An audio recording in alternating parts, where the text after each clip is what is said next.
Sin duda que no se merece lo que está pasando y por cierto tampoco es lo que representa a los verdaderos trabajadores portuarios. Nunca en la historia de este puerto se había generado una situación de esta naturaleza, donde trabajadores del mismo gremio se vieran involucrados en riñas y actos verdaderamente de matonaje. Estos no deben ni pueden llamarse trabajadores portuarios.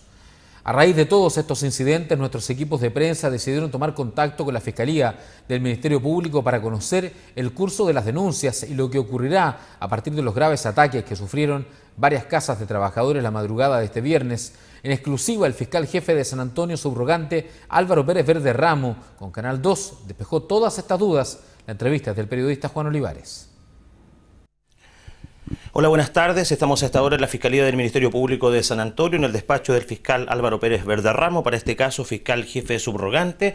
Vamos a conversar con el abogado sobre lo que ha sucedido, fiscal, en las últimas horas. Hay una preocupación en la ciudadanía, tenemos incidentes donde hay personas que han sido atacadas, golpeadas, ataque a domicilios, a vehículos. Anoche, sin ir más lejos, se lanzaron coronas de flores en casas de dirigentes que están amenazados de muerte. Lo primero que yo quisiera aclarar a los televidentes es que la preocupación de la ciudadanía es la preocupación también del Ministerio Público. El Ministerio Público en este caso, digamos, es un órgano que representa a la comunidad en cuanto a los intereses en la persecución penal. Desde ese punto de vista, desde el primer momento, cada vez que hemos tenido competencia para conocer estos hechos, ya sea porque se han realizado denuncias, ya sea porque se han presentado querellas, digamos, por las personas afectadas o por los organismos involucrados, como asimismo cada vez que ha existido una persona detenida por algún delito flagrante, el Ministerio Público ha adoptado todas las medidas necesarias con la finalidad de proceder a esclarecer estos hechos, determinar, digamos, quiénes son las personas responsables, como asimismo también la existencia de los distintos delitos, digamos, que están en juego en esta movilización portuaria. Hablemos, fiscal, de las denuncias que ustedes han recibido, porque esta semana se presentaron querellas y también la semana pasada que en algún momento van a llegar a esta fiscalía y se va a tener que investigar los hechos que ahí se denuncian. Pero en las últimas horas hemos tenido personas que atacaron ayer, se han constatado lesiones. ¿Cuál en la práctica son los hechos que conoce esta fiscalía hasta esta hora de lo que sabemos que ha ocurrido? Mire, es bueno, digamos, aclarar esto y es bueno que la ciudadanía sepa. Habiendo determinado, digamos, con los fiscales que han estado de turno desde el día de ayer a las 9 de la mañana hasta esta hora, conforme a los hechos que se han producido, digamos, en estas últimas 36 horas, tenemos básicamente lo que a nosotros nos ha informado, digamos, funcionarios de Carabineros, son básicamente dos hechos puntuales. Uno que ocurre en la cancha de fútbol del equipo, digamos, Huracán, donde se habría estado desarrollando, digamos, un partido ayer en horas de la tarde, donde se habrían producido, digamos, un conato y amenaza a algunas de las personas que han estado involucrados en el movimiento sindical. Y el siguiente hecho del cual nosotros tomamos noticia son los hechos que ocurrieron hoy día, digamos, en el transcurso del mediodía en la calle Barros Luco, donde dos personas antagónicas y con una visión distinta con respecto a este movimiento se habrían trenzado mutuamente, digamos, a golpes, produciéndose lesiones mutuas, ¿ya? Es decir, una riña a la luz de lo que es el Código Penal. Eso es lo que hemos tenido en las últimas 36 horas. No obstante, el día de ayer nosotros tuvimos, digamos, personas que fueron detenidas el día miércoles en el contexto de la gran revuelta que hubo tanto, digamos, entre fuerzas policiales como, en definitiva, los manifestantes, y que, por cierto, digamos, causaron en alguna medida conmoción y causaron entorpecimiento a desplazamiento de vehículos, digamos, y pusieron en riesgo personas. Con respecto a estas personas que fueron detenidas 16 personas, el fiscal de turno en su minuto se constituyó personalmente para poder revisar las evidencias que existían. Se dispuso primeramente, conforme a aquello, la libertad de 10 de esas personas que habían sido detenidas. Las otras fueron sometidas a control de detención. Los controles de detención, por cierto, siguieron, digamos, suertes disímiles, ¿ah? Uno de estos, hay que aclarar, fue decretado por el juez de garantía como una detención de carácter ilegal por no haber existido antecedentes, digamos, que legitimaran la detención por parte del órgano policial. Con respecto, digamos, a otro control en que se formalizó a 4 personas por desórdenes, se formalizó a 4 personas además por lanzar piedras a vehículos en movimiento, Ya ahí incluso, digamos, con respecto a uno de estos se fijaron medidas cautelares y quedaron efectivamente comunicadas ya en los cargos que el Ministerio Público se encuentra investigando. Con respecto al otro, se decretó legal la detención, no existían antecedentes suficientes en ese minuto en el parte policial para poder formular cargos, se sigue también investigando. Fiscal, para que le quede bien claro a la gente de San Antonio, en las últimas semanas los periodistas de San Antonio hemos escuchado grabaciones con amenazas de muerte, hemos visto agresiones que han sido ampliamente cubiertas y esta misma madrugada se lanzaron coronas de flores a domicilios de varias personas. O sea, eso es muy intimidante. ¿No está evaluando, no está pensando esta Fiscalía reunir todas esas causas cuando a cualquier ojo eso evidentemente está relacionado con un solo hecho?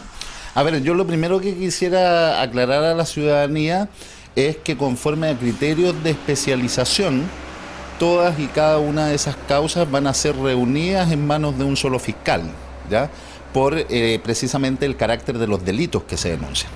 También quisiera compartir contigo la circunstancia, digamos, que lanzar coronas a un domicilio resulta, por cierto, un hecho bastante intimidante. Resulta un hecho además bastante complejo por cuanto no solamente involucra a la persona a la cual eventualmente va dirigido ese mensaje, sino que involucra a una familia atrás. No sabemos si en esa familia, digamos, en ese grupo familiar hay niños que puedan verse más o menos afectados, digamos, conforme a estos hechos graves que tú nos señalas. No obstante aquello, quiero ser bastante claro. Esos hechos, digamos, que me parecen que revisten alguna gravedad y que me parece deben ser investigados, no nos ha llegado denuncia, no se comunicó, digamos, por parte de la policía, digamos, al Ministerio Público esos antecedentes. Desde ese punto de vista, entonces, estamos esperando puedan llegar los antecedentes para poder ocuparnos efectivamente de aquello. Eso básicamente, digamos, respecto a esos hechos.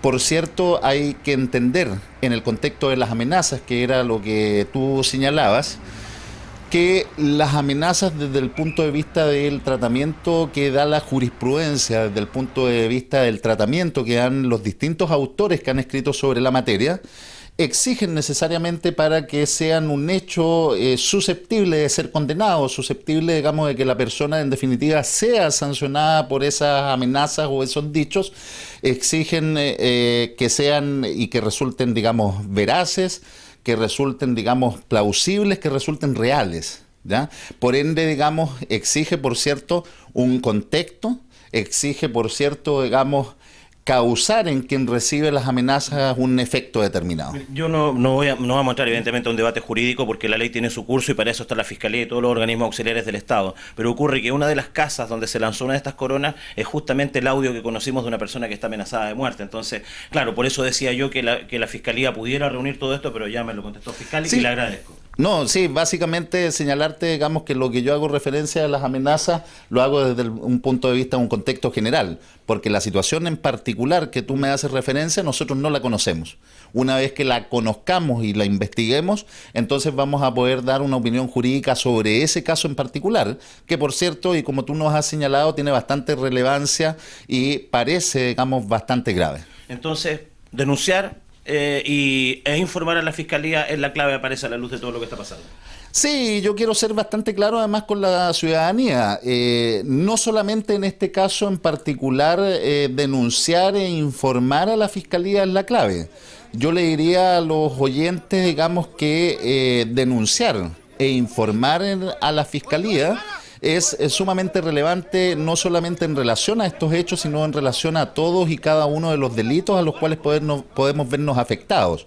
Porque en definitiva, y precisamente, son estos elementos, digamos, y el conocimiento de las denuncias los que nos permite ser un termómetro de qué es lo que está sucediendo, saber, digamos, dónde está ocurriendo el delito, saber qué tipos de delitos se están cometiendo, y eso permite no solamente al Ministerio Público poder enfocar de mejor manera sus esfuerzos, sino permite, y se los digo, digamos, claramente, permite en alguna medida enfocar también los esfuerzos del Estado en poder combatir la delincuencia, que en definitiva es tarea nuestra, pero también tarea de todos. Muchas gracias, fiscal. Gracias a ustedes. El fiscal Álvaro Pérez Verderramo, para este efecto fiscal jefe subrogante de San Antonio, ante el feriado del fiscal titular José Miguel Zubiabre, entregando los detalles de estos hechos que han generado consternación en la opinión pública de San Antonio, según lo hemos constatado durante toda esta semana.